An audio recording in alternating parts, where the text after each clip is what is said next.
আল্লাহর বান্দি, ভালো বাবার সন্তান, বিবাহের পরে স্বামীর ঘরে আসছেন।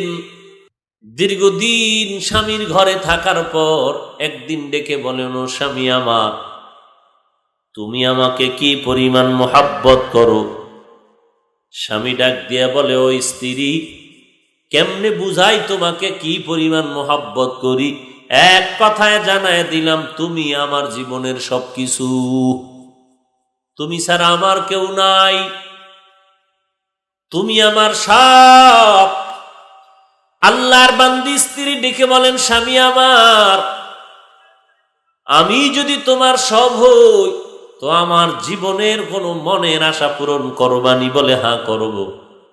বলে, কি পরিমাণ? বলে, বলতে দেরি হবে, তুমি যা চাইবা তার থেকে বেশি পূরণ করব। আল্লাহর বান্দি হিকমত খাটাইয়া বলে, স্বামী আমার, আমার মনের আশা যদি তুমি পূরণ করতে চাও তাহলে দেরি না করে তুমি আমাকে তালাক দিয়ে দাও। কি দিয়ে দাও? তালাক। স্বামী মাথায় হাত দিয়া বলে, সর্বনাশ, কি বললা হে আমার প্রাণের বিবি, এটা কি সম্ভব? বলে, তুমি ওয়াদা করেছো দিবা, ও আমার মনের আশাটা পূরণ করে দাও। বলে, সম্ভব না। বলে, ওয়াদা খেলাপ করতে পারবা না, যেহেতু ওয়াদা করেছো আমি চাইলে দিবা, তাড়াতাড়ি তালাক দিয়া দাও। বলে, হবে না। এবার আল্লাহর বান্দি সহ সমাধানের জন্য জামানার পয়গম্বরের দরবারে রওনা হয়ে গেল। স্বামী আর স্ত্রী দুজন যায়।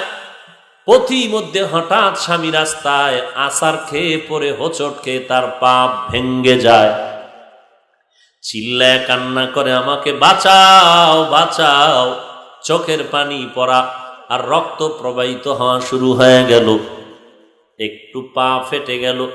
আল্লাহর বান্দি ডেকে বলেন, ও স্বামী আমার, চলো বাড়িতে চলো, পয়গম্বরের দরবারে যাওয়ার কোনো প্রয়োজন নাই। বাড়িতে যাওয়ার পরে স্ত্রী ডাক দিয়া কয়, স্বামী আমার, আমাকে তুমি মাফ করে দাও। আমি যে কথাটা বলে তোমার সামনে ব্যক্ত করেছি, উড্ড করে নিলাম, তুমি মনে কোনো পেরেশানি নিও না। এবার স্বাভাবিক হালাতে স্বামী সুস্থ হয়ে বলে, ও প্রাণের স্ত্রী, বলে দাও, কেন তুমি তালাকের আবদার করেছিলে? বলে, এখানে আমার হিকমত হলো, পয়গম্বরের হাদিস, পয়গম্বর বলেছেন, ক্বালান নবিয়্যু সাল্লাল্লাহু আলাইহি ওয়া আলিহি ওয়াসাল্লাম, মান ইউরিদিল্লাহু বিহি খায়রান ইউসিব মিন। আল্লাহর নবী বলেন, আল্লাহ যদি কারো ভালাই চান তাকে মুসিবতের দ্বারা ধৈর্যের পরীক্ষা নিবেন। ও স্বামী আমার, তোমার ঘরে আসার পরে তোমার ঘরে আমি সংসার করতেছিলাম, কোনোদিন আজও পর্যন্ত কোনো দুঃখের কোনো নিঃশ্বাস তোমার থেকে পাই নাই। বুঝতে পারলাম তোমার উপরে কোনো মুসিবত নাই। আর যার ঘরে মুসিবত নাই, রসুলের হাদিস বলে আল্লাহ তারে ভালোবাসেন না। আল্লাহ যারে ভালোবাসেন না তার উপরে আল্লাহর রহমত নাই। যেই ঘরে আল্লাহ পাকের রহমত নাই, ওই ঘরে আমি আল্লাহর বান্দিও থাকতে চাই না। আল্লাহর বান্দি বলেন, এরপরে যখন রাস্তার মাঝে থেকে আবার ফিরে আসলাম, এখানেও হিকমতের জাহের হয়ে গেল। এরে স্বামী আমার, রাস্তায় পড়ে হোঁচট খেয়ে তোমার পাটা ভেঙ্গে গেল, রক্ত প্রবহমান হয়ে গেল। তখন তোমার চোখে পানি আসলো আর দুঃখের নিঃশ্বাস। তখন আমি বুঝতে পেরেছি আল্লাহ পাক তোমার উপরে রহমতের নজর দিয়ে তাকাইছেন, মুসিবত দিয়েছেন।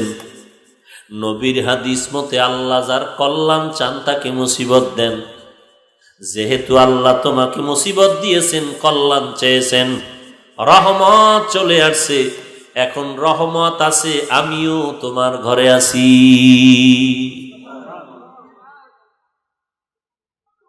ও যুবক, যারা বিবাহ করেছেন, এমন একজন আল্লাহর বান্দি যদি পাইতেন যে আপনি দোকানদারি করবেন আর আপনার স্ত্রী ঘরে বসে নামাজ পড়ে দোয়া করবে, আল্লাহ আমার স্বামী বাজারে যায়, সারাটা দিন দোকানদারি করে, কত মানুষ দুইটা বকা দেয়, গালাগালি করে, ঝগড়া করিয়া, এরপর বাসায় এসে তো মনটা খারাপ করে না, হাসি মুখে এসে খানা দেয়, বাজার পাঠায় দেয়। ও আল্লাহ, আমার স্বামীর ঋণ আমি আদায় করতে পারবো না, রৌদ্রে পুড়িয়া বৃষ্টিতে ভিজে ভিজে কষ্ট করে করে কামাই রুজি করিয়া খানাগুলো আমগো খাওয়ায়, সে মাঝে মাঝে পাইলে খায়, মাঝে মাঝে খায় না। ও আল্লাহ, স্বামীর ঋণ আদায় করতে পারবো না, মেহেরবানি করে তুমি তার কামাই রুজিতে বরকত বাড়ায়া দাও। কোটি টাকার কোনো দাম নাই, অল্প টাকায় বরকত হলে অনেক দাম। আল্লাহ যদি রাজি না থাকে, কোটি টাকা লাভ নাই। আর আল্লাহ যদি সন্তুষ্ট থাকেন, অল্প টাকায় অনেক বরকত, অনেক লাভ। এমন একজন বিবি যদি ঘরের মধ্যে পাইতেন, নামাজের সময় নামাজ দাঁড়ায় গেছে, আপনাকেও ফজরের সময় ঘুম থেকে ডেকে বলেছে, স্বামী তাড়াতাড়ি উঠো, নামাজটা আদায় করে নেও, এমন একজন স্ত্রী যদি ঘরে পাইতেন, আপনার ঘর ফেরেশতার রহমত দিয়া পাহারা দিত। যারা পান নাই, আল্লাহর কাছে দোয়া করেন, ও আল্লাহ তুমি আমার বিবিকে রাবেয়া বসরিয়ার মতো বানায় দাও, তুমি আমার স্ত্রীকে ওই ইসমাইল নবীর মা খাদিজা রাদিয়াল্লাহু আনহার মতো আদর্শওয়ালা বানায় দাও, আমার স্ত্রীকে মালিক আম্মাজান আয়েশা রাদিয়াল্লাহু আনহার মতো তুমি গুণবতী বানায় দাও, আমার স্ত্রীকে আল্লাহ খাদিজাতুল কুবরার মতো বানায় দাও। মায়ার নবী কালেমার দাওয়াত দিতে যায়, খাদিজা দাঁড়ায় অপেক্ষা করে, নবী না আসা পর্যন্ত ঘুমায় না। আর আপনার স্ত্রী ঘুম যে দিছে, দরজা ভেঙ্গে ফেলেও যদি ডাকাত এসে যায় খবর নাই, কানের অলংকার খুইলা নেওয়ার পর 3 ঘন্টা পরে কানে হাত দিয়া কয়, কানের অলংকার কই গেল? কিন্তু নামাজি নারীরা কখনোই এরকম অচেতন ঘুম হয় না। আর দ্বিতীয়, নামাজি নারীদের ঘর আল্লাহর রহমতের ঘর।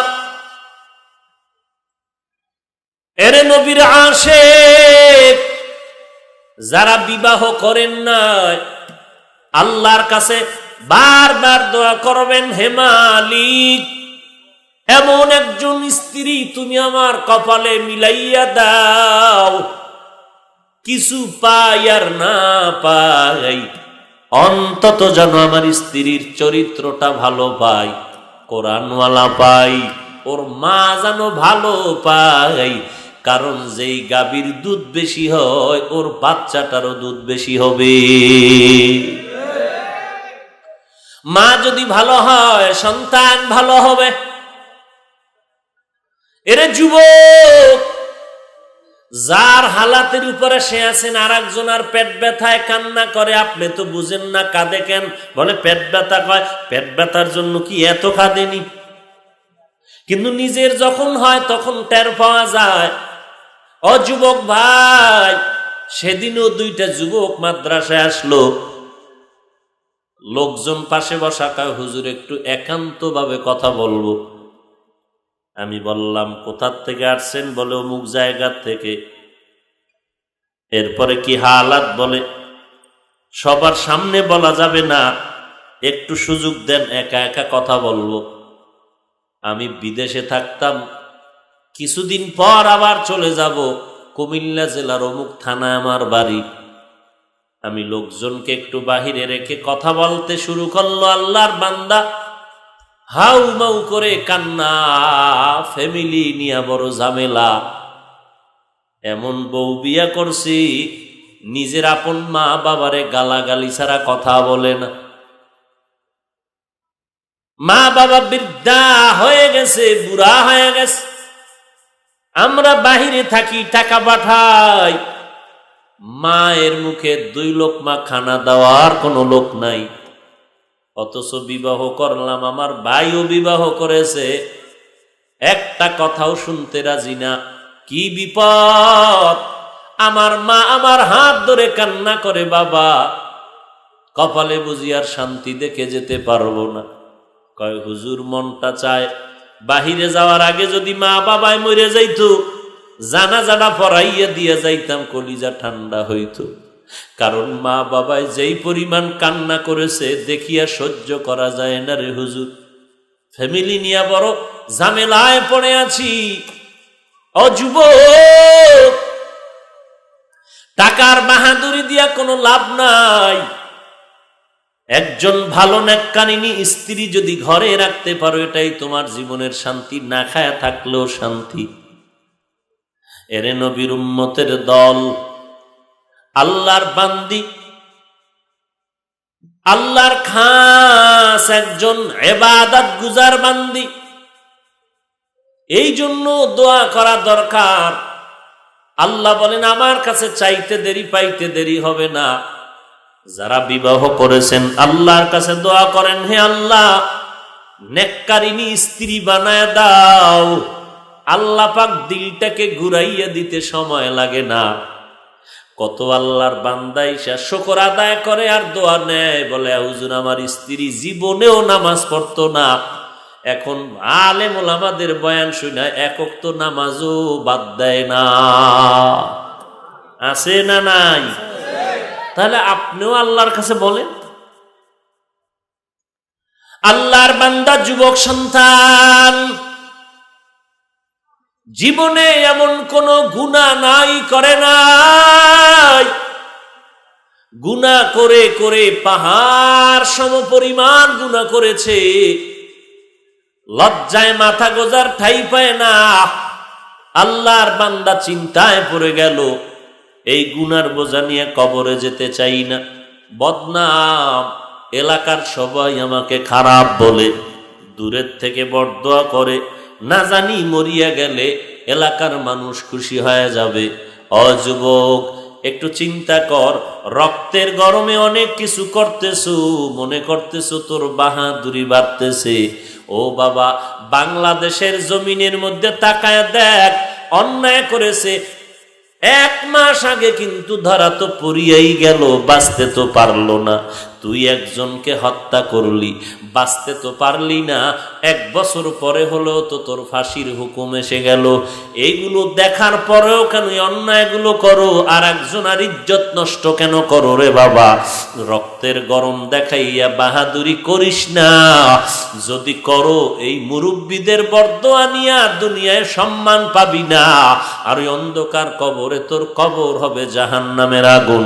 আর যদি আল্লাহ না করুন কোনো ছেলে সন্তান দুনিয়াতে রেখে যাও, মানুষের বরদোয়ার লাথি ছাড়া কিছুই পাবে না।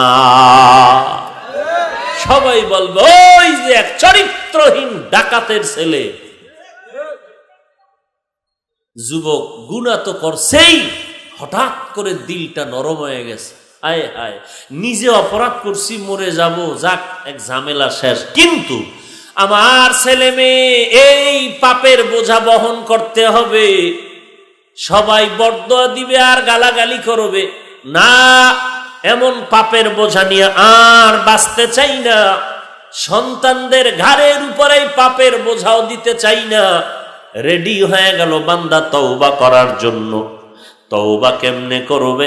মসজিদের ইমাম সাহেবের কাছে গিয়া পরামর্শ চাইল। ইমাম সাহেব ডেকে বলে, এরে যুবক, যাও, তোমার জীবনের পরিবর্তন যদি চাও, উপরে একটা টুপি আর পাগড়িয়ার লেবাস লাগাইলে হবে না। যে আসল জিনিসটা তোমার পরিবর্তন লাগবে, ওই আসল জিনিসের নাম হলো তোমার অন্তর। তোমার কলবটারে ধোলাই করা লাগবে। অন্তর যদি তোমার পরিবর্তন হয়, দিল ভালো হয়ে যাবে, পুরা মানুষটা ভালো হয়ে যাবে। এরে নবীর উম্মতের দল, আল্লাহর নবী এই জন্য বলেন, সাবধান হে মানুষ, আলা ইন্না ফিল জাসাদি মুদগাহ ইজা সালুহাত সালুহাল জাসাদু কুল্লু ওয়া ইজা ফাসাদাত ফাসাদাল জাসাদু কুল্লু আলা ওয়া হিয়াল কলব। আল্লাহর নবী বলেন, গোশতের টুকরা কলব আছে মানুষের ভেতরে, ওই গোশতের টুকরা যদি ভালো থাকে পুরা মানুষটাই ভালো থাকবে। পুরা গোশতের টুকরা যদি খারাপ হয়ে যায় মানুষটা খারাপ হয়ে যায়। যার কিডনি নষ্ট হয়ে যায় দোনোটা, লোকটার কেমন যেন সুন্দর শরীরটা কালো হয়ে যায়, খানার আশা নষ্ট হয়ে যায়, রুচি নষ্ট হয়ে যায়, ধুকে ধুকে ধুকে ধুকে মরণের রাস্তায় পড়ে যায়। আল্লাহর নবী বলেন, এই কলবটারে ভালো কর। আমার নবীর 1 নাম্বার মিশন ছিল মানুষের অন্তরকে গুনাহ থেকে বাঁচায় জান্নাতের দিকে আগায় দেওয়া। এরে নবীর উম্মতের দল, এই কলবটা যেদিন ভালো হয়ে যাবে ওই দিন পুরা মানুষটাই ভালো হয়ে যাবে। যত বয়ান শোনানো হোক না কেন, কলব যদি পরিষ্কার না হয় ওই বান্দার কোনো বয়ানে কাজে আসবে না। দিন বদল, দিন বদলের পালা, দিন বদলের স্লোগান দেয়, দিনকে বদলায় দাও। না না, দিন বদলায় দরকার নাই, আগে দিলটারে বদলাও, দিলটাকে পাল্টাও। গুনাহের দিলটারে নেকের দিলের দ্বারা পরিবর্তন করে নাও। অন্তরের মধ্যে নেকের সঞ্চার সৃষ্টি করো, নেক আমলের আগ্রহ বাড়ায় দাও। যখন তুমি নেক আমল করবা, ওরে ভাই আমরা টুপি পরলাম, দাড়ি রাখলাম, লম্বা জামা পরলাম, মাদ্রাসায় পড়লাম, যদিও বাংলা দুনিয়ার কোনো সার্টিফিকেট নাই, ও ভাই নামাজ পড়ি, পর্দা করি, হালাল খাই। বলো হে যুবক, আমরা আল্লাহর হুকুম নবীর তরিকা মানতে গিয়া আমগো ব্যবসা বন্ধ হয়েছে নাকি? খানা বন্ধ হয়েছে, বিবাহ বন্ধ হয়েছে? না না, তোমরা যত জায়গায় ঘুরতে যাও, যা করো আমরাও তো কম বেশি করি। তোমরা বেপরোয়া ভাবে চলো, আমরা বেপরোয়া ভাবে চলতে পারি না। কারণ এই টুপি পরেছি যেই নবীর আদর্শের, যেই নবীর মুহাব্বতে দাঁড়িয়ে রাখলাম, ওই নবীর আদর্শের কথা মনে পড়ে একটা অনর্থক কাজ করলেও আল্লাহর দরবারে হিসাব দিতে হবে। এরে নবীর উম্মতের দল, আল্লাহর বান্দা যুবক ইমাম সাহেবের কাছে গিয়া যখন বললেন তওবা করব, বলে করবা। একজন খাঁটি আল্লাহওয়ালার কাছে যাও, যে আল্লাহওয়ালা ঘুমের ঘরে আল্লাহওয়ালা হয় না, জীবনের সব সময়টাকে আল্লাহর পেছনে, আল্লাহর দ্বীনের জন্য ব্যয় করেছে। আল্লাহওয়ালারাও খায়, আল্লাহওয়ালারাও ঘুমায়, তবে আল্লাহওয়ালাদের খানাটা এমন অল্প খানা এবং বরকতপূর্ণ খানা। তারাও ঘুমায়, আমিও আপনিও ঘুমাই। আপনার আমার ঘুমের মধ্যে ইবাদত নাই, জিকির আজকার নাই। আল্লাহওয়ালারা অল্প টাইম ঘুমায়, ঘুমটাও তাদের ইবাদত,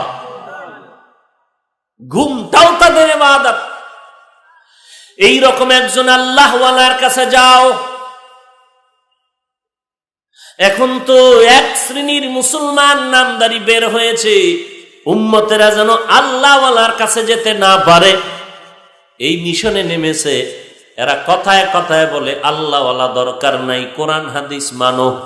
ও ভাই, কোরআন হাদিস তো সাহাবায়ে কেরামের সামনেও ছিল কিনা? কথা বলেন না কেন? সামনেও ছিল। কোরআন হাদিসের ইলম তাদের কম ছিল?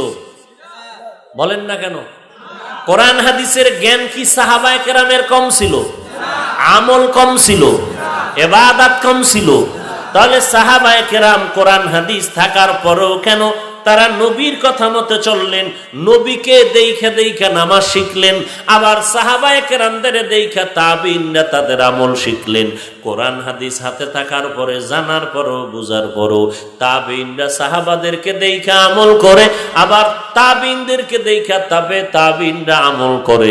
এরে নবীর উম্মতের দল, একজন খাঁটি আল্লাহওয়ালা, আল্লাহর খাস বান্দা যারা, প্রিয় বান্দা যারা, ইচ্ছা করে তো গুনাহ করেই না, অজান্তে যদি দুই একটা গুনাহ হয় তওবা করতে তারা দেরি করে না।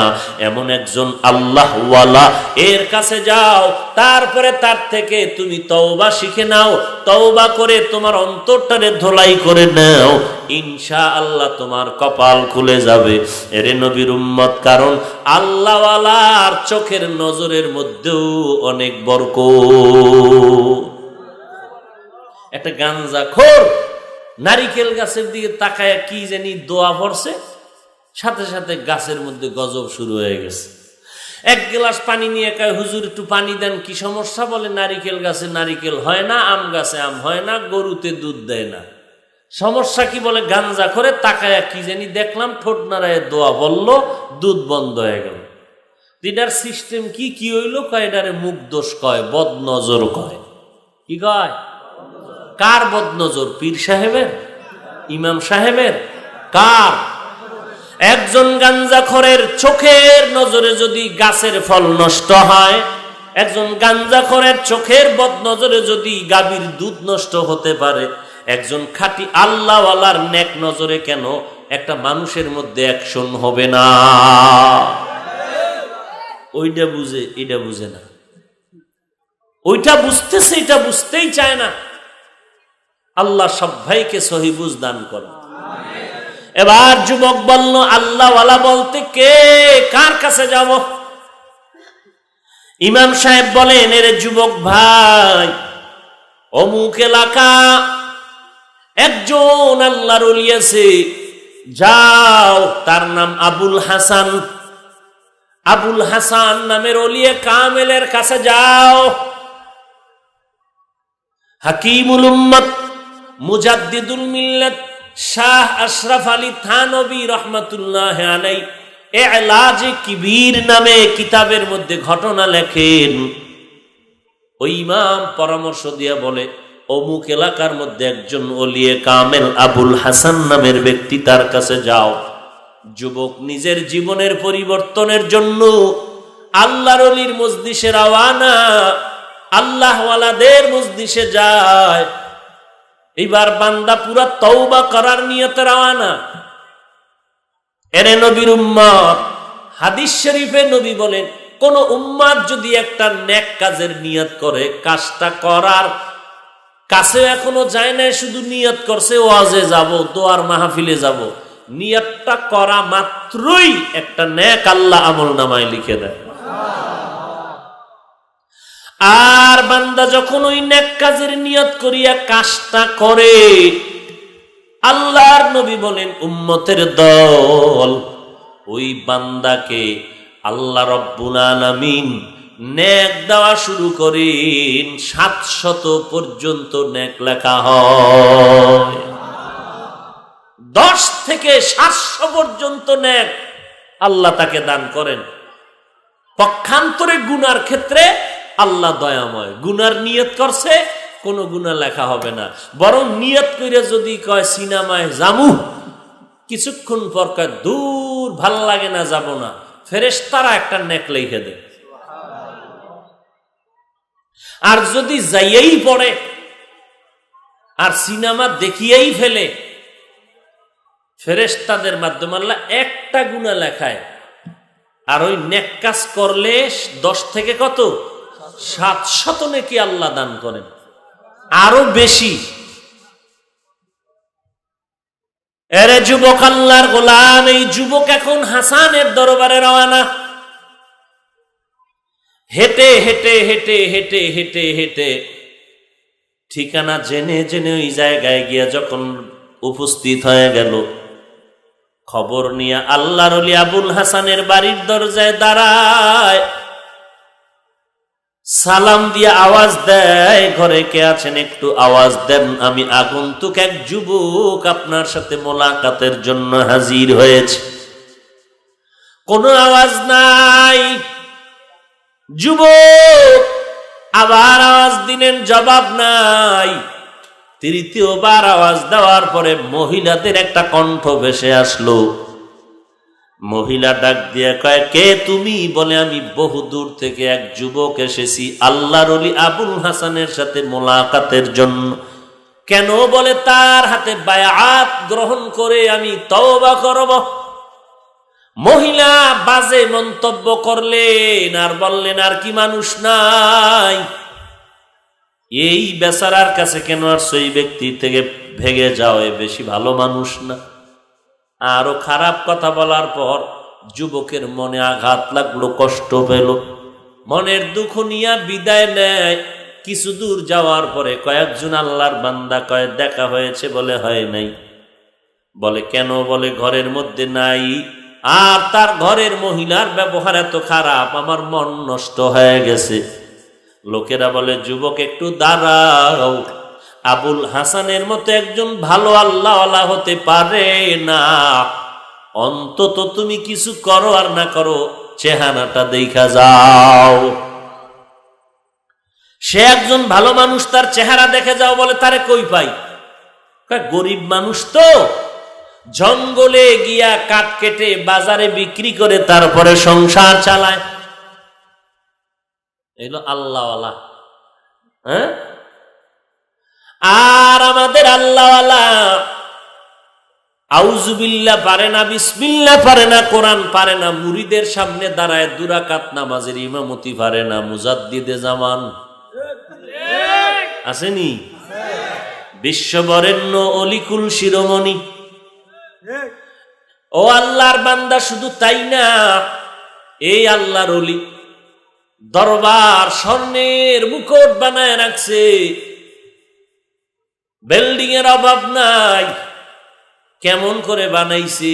মিডিয়াওয়ালারা কয় মুরিদের টাকা উল্টা পাল্টা করে আত্মসাৎ করেছে।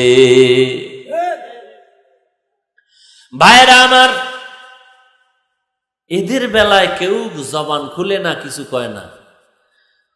পীর নিয়ে কথা বললেই চোখে খালি চরমনাই আর উজানি বাজে, দেখতে নারী চলন বাঁকা। কেন? চরমনায়ের কারণে কি হয়? বলে, চরমনায়ের কারণে এই তিতাসের মানুষ সব বিড়িখোর হয়ে গেছে। কি? চরমনাই উজানি যাওয়া হয়ে গেছে। চরমনাই উজানি যাওয়ার কারণে মানুষ বেপরদা হয়ে গেল। চরমনাই উজানি যাওয়ার কারণে মানুষ নামাজ বাদ দিয়েছে। তাহলে বিরোধিতা কেন? চরমনাই খারাপ, উজানি খারাপ, এই কথা বলার মানে কি? বরং আমরা তো তাকায় দেখি, যেই লোকটা নামাজ পড়তো না, চরমনাই উজানি যাওয়ার পরে নামাজি হয়ে গেল। যেই লোকটা পর্দা করতো না, আল্লাহওয়ালার বয়ান শুনিয়া কান্না করে পর্দা করে, হালাল খায়, বিবি পর্দায় রাখে, গুনার কাজ করে না, গান বাজনা শুনে না। এখন যদি বলে চরমনাই খারাপ, উজানি খারাপ, আমি বলবো ভাইজান, আপনার অন্তর বড় খারাপ। এরে নবীর উম্মতের দল, আবুল হাসানের চেহারাটা দেখে যাও। কোথায়? বলে, জঙ্গলে কাঠ কেটে আসবে, রাস্তা দিয়ে দাঁড়াও। যুবক রাস্তায় দাঁড়ায় গেলেন মোলাকাতের জন্য। হঠাৎ করে তাকায়া দেখে রাস্তার ওই পার্শ্ব থেকে একটা বাঘের পিঠে পাগড়িওয়ালা বসে আছেন। লাকড়ির বোঝা বাঘের পিঠে, হাতে একটা লাঠি দেখা যায়। যুবক বাঘ দেখা ভয়ে পালাইতে শুরু করলো। আল্লাহর ওলি ইশারা দিয়ে কয়, দাঁড়াও, কোনো ভয় নাই, আশরাফুল মাখলুকাত মানুষ, আর বাঘ মানুষের গোলাম। যুবক দাঁড়ায় গেল, আবুল হাসান এসে দাঁড়ায় গেলেন। যুবক তাকায় দেখে হাতের মধ্যে যে লাঠি দেখছি, এটা লাঠি না, জঙ্গলের একটা বড় সাপ। আল্লাহর ওলি আবুল হাসান ডাক দিয়া কয়, যুবক কেন আসছো?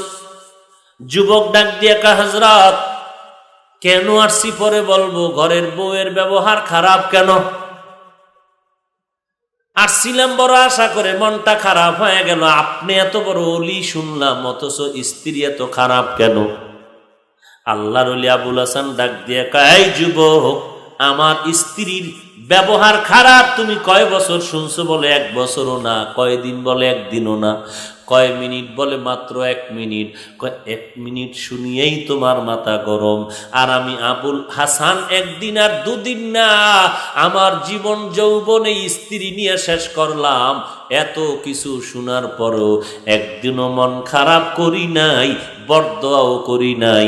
আল্লাহর দরবারে চোখের পানি ছেড়ে কান্না করেছি, ও দয়ার মালিক, আমার স্ত্রী আমার জন্য এক বড় পরীক্ষা, তুমি তার ব্যবহার ভালো করে দাও, হেদায়াত দাও। আর আমি আবুল হাসানকে ধৈর্য ধারণের তৌফিক দান করো। আজ আমি আবুল হাসান ধৈর্য ধারণ করার কারণে আল্লাহ ধৈর্যের ফলাফল হিসাবে বাঘ আমার গোলাম বানাইছেন, সাপ হাতের লাঠি বানায় দিয়েছে।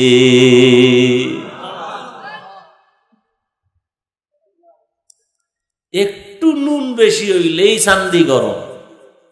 হ্যাঁ, স্বামীও গালি দেয় স্ত্রীকে, সন্তানও মার সাথে গালাগালি করে, অমা রান্না খারাপ হলো কেন, তরকারি এমন কেন, ভাতের প্লেট ফালাইয়া দেয়, খাবো না। আসেনি? মায়ের সাথে কত খারাপ আচরণ করলি রে যুবক, কিন্তু এত খারাপ আচরণ করার পরেও তোর মা তোর সাথে কিন্তু খারাপ আচরণ করে না। মা একটু সামান্য অজান্তে ভুল হইলে তুই মেনে নিতে পারো না, অথচ তুই মায়ের কোলে যেদিন পায়খানা প্রস্রাব করে দিয়েছিলি, মা কিন্তু নাক চেপে তোরে ফালায়া দেয় নাই। আব্বা আর ভাই বোনেরা সব দূরে সরে গেল, আম্মা জান আমার পায়খানা প্রস্রাব নিয়ে আমাকে দোয়াইয়া মুসাইয়া চুমো দিল আর খানা দিল। আম্মা জান কোনোদিন রাগ করিয়া যদি আমাকে একটু তাড়ায় দিতেন, ফালায় দিতেন, আমি আর বাঁচতে পারতাম না। এরে যুবক, ওই মা বাবার সাথে এখনো যারা দোয়া নিতে পারো নাই, ভালো আচরণ করতে পারো নাই, সময় আছে, তওবা করে নাও। মনে করিও না মহামারী বুঝি শেষ হয়ে গেছে। এখনো কিন্তু বহুজনে আসে দোয়া চায় টেলিফোনে, হুজুর আমারে করে নাই ধরছে, একটু দোয়া করেন। আল্লাহর কাছে একটু বিনয়ের সাথে দোয়া করেন। ওরে আল্লাহর গোলাম, আল্লাহ যখন ডাক দিবে, কে বুড়া, কে অলি, কে মুরিদ, কে পীর, কে ইমাম, কে মুক্তাদি, কে ধনী, কে গরিব, কে ছাত্র শিক্ষক, আল্লাহ এটা দেখবেন না, আজরাইলকে পাঠাইবেন, জীবনটা নিয়ে যাবে, কেউ ধরে রাখতে পারবে না। এরে আল্লাহর বান্দা, এখানে অনেক যুবক আছো, অনেকের মা নাই, অনেকের বাবা নাই, অন্ধকার কবর থেকে দোয়া চায়। আজকে রাতের বেলা ঘুমাইয়া গেছো, ঘুমের ঘরেও তো কত মানুষ মরে যায়। তোমার আমার যদি মরণ হয়, সকালবেলা সবাই চিল্লায় বলবে, তোরা তাড়াতাড়ি আয়, কবর জিন্দা মানুষটা কবরের বাসিন্দা হয়ে গেল। তুমি কিন্তু সব দেখতে থাকবা, জবান আর খুলবে না, কিছুই বলার নাই। কেউ যাবে তোমার আমার জন্য বাঁশবাগানে কবর খনন করতে, কেউ যাবে কলা গাছের পাতা কাটার জন্য, কেউ বাঁশ কাটার জন্য। কেউ বলবে না আমার সন্তানেরা আমার কাছে শোয়া রাখ, ভাইও বলবে না ভাইকে শোয়া রাখ, বন্ধু বলবে না বন্ধুরে আমার কাছে রাখ। বরং বন্ধু তোমার হাতের ঘড়িটা তোমার বন্ধু নিয়ে যাবে, তোমার গায়ের গেঞ্জি বেলেট দিয়া কেটে রাখবে, তোমার মানি ব্যাগটায় হাত দিয়া চুপে চুপে কেউ পারলে টাকাগুলো নিয়ে যাবে, তোমার গলায় যদি কোনো স্বর্ণের চেইন থাকে নিয়ে যাবে। এইভাবে কিন্তু সবাই নিয়ে চলে যাবে। এরপরে তোমার রেখে যাওয়া সম্পদগুলো ভাগ ভাগ বটোয়ারার জন্য পাগল হয়ে যাবে। আর তোমাকে 3টা সাদা কাপড় পরাইয়া কবর দেশে নিয়ে সবাই মাটি দিয়ে চলে যাবে। ওই কবরে যদি বান্দা নেক আমল নিয়ে যেতে পারো, কপাল ভালো, জান্নাতের বিছানা কবরে পেয়ে যাইবা। আর আল্লাহ না করুন যদি গুনাহ অবস্থায় তওবা না করে কবরে যাও, ওই কবরে জাহান্নামের আযাব শুরু হয়ে যাবে। এরে নবীর উম্মত, আল্লাহর কোরআনও মিথ্যা না, নবীর কথাও মিথ্যা না। গুনাহগারের জন্য কবরে আযাব হবে, কথাটাও মিথ্যা না। বালিশে মাথা লাগাইয়া চিন্তা করে দেখবা, কোরআন যদি তোমার অন্তর বলে সত্য, গুনাহগারের জন্য মরণের পরে আযাব হবে, কথাও সত্য। যদি এই সত্য কথাই অন্তরে স্বীকার করো, আল্লাহর ওয়াস্তে তওবা করে নিও, গুনাহ নিয়ে কবরে যাইও না। আল্লাহর দরবারে তওবা করো, আর আল্লাহর হক যা নষ্ট করেছো তাড়াতাড়ি তা পূরণ করার চেষ্টা করবা। বান্দার হক, মা বাবার হক, ভাই বোনের হক, প্রতিবেশীর হক, সবগুলো যথাযথ আদায় করবা। একটা কথা দিয়া যার মনে আঘাত দিছো তাড়াতাড়ি ফিরাইয়া নাও। সামনে পাইলে হাতটা বাড়াইয়া মাপ চাও, ও ভাইজান বুঝতে পারি নাই, আমি পেছনে বসে আপনাকে একটা গালি দিয়েছি, আসলে গালিটার কাজ আপনি করেন নাই, আল্লাহ আমার উপরে বেজার হয়ে গেছে, আমাকে আপনি মাফ করে দেন, আমি আপনার এই গালির অপরাধ নিয়ে কবরে যেতে চাই না। এইভাবে এক একজন থেকে ক্ষমা নিয়ে চলো। কখন ডাক আসবে জানা নাই, আল্লাহর দরবারে কান্না করে তওবা করো। আল্লাহর কাছে বলো, হে মালিক তওবাওয়ালা জিন্দেগি দান করো, গুনাহমুক্ত জিন্দেগি দান করো। আয় আল্লাহ বেশি বেশি নেক আমল করার তৌফিক দান করো, আমিন। আলহামদুলিল্লাহি রাব্বিল আলামিন, ওয়াসসালাতু ওয়াসসালামু আলা সাইয়্যিদিল আমবিয়াই ওয়াল মুরসালিন ওয়া আলা আলিহি ওয়া আসহাবিহি আজমাইন। ইয়া আরহামার রাহিমিন, ইয়া আরহামার রাহিমিন, ইয়া আরহামার রাহিমিন। রব্বিরহামহুমা কামা রব্বায়ানি সগীরা।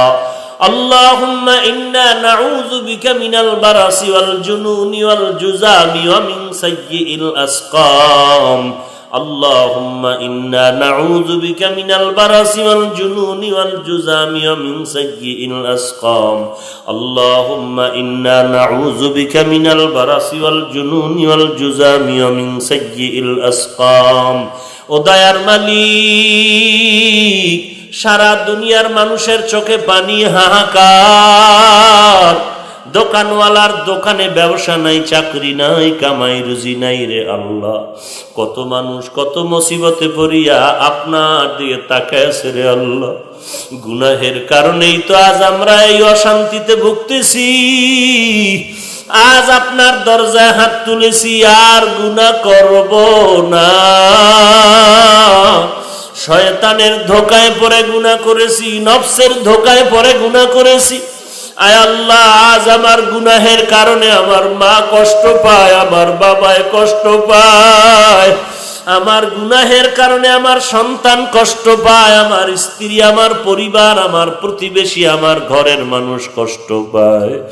আয় আল্লাহ, মেহেরবানি করে দয়ার নজরে আমাদের সকলের সব গুনাহগুলো